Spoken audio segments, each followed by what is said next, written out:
दोस्तों एक तस्वीर हमें किसी फैंस खेसारी फैंस ने भेजा और मेरा ये फ़ोटो देखकर दिल गदगद हो गया। आप लोग को भी दिल ये गदगद हो चुका होगा तो लगाओ ठोको ताली दोस्तों। चलिए आप लोगों के बीच में एक बार फिर से हाज़िर हो चुका हूँ। मेरा नाम है रविंद्र कुमार और आप लोग देखना शुरू कर चुके हैं भोजपुरी स्टोर चैनल।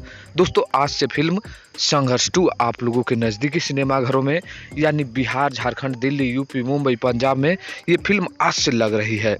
लेकिन सच तो सबसे बड़ी बात यह है कि दिल्ली, मुंबई, यूपी, बिहार पूरी तरह से शहर से लेके गांव, सिनेमा घरों से लेके पूरे एरिया में खेसारी लाल यादव के फिल्म संघर्ष 2 का पोस्टर पड़ चुका है यानी लग चुका है। और आप लोगों का प्यार इस तरह मिल रहा है कि इस फिल्म को मुझे जहां तक लग रहा है कि 100 करोड़ कमाने से रोकने वाला कोई नहीं है। तो भोजपुरी इतिहास में पहली बार ऐसी फिल्म बनी है तो आप लोग भी जाइए हॉल और इस फिल्म को आज से अपने नज़दीकी सिनेमाघरों में देखिए। बहुत सारी रिपोर्ट आज की मैं इस वीडियो में और नेक्स्ट वीडियो में लाते रहूँगा। तो वीडियो को भी लाइक करिए, शेयर करिए और हमारे चैनल पर आप लोग बने रहिए आज दिन भर।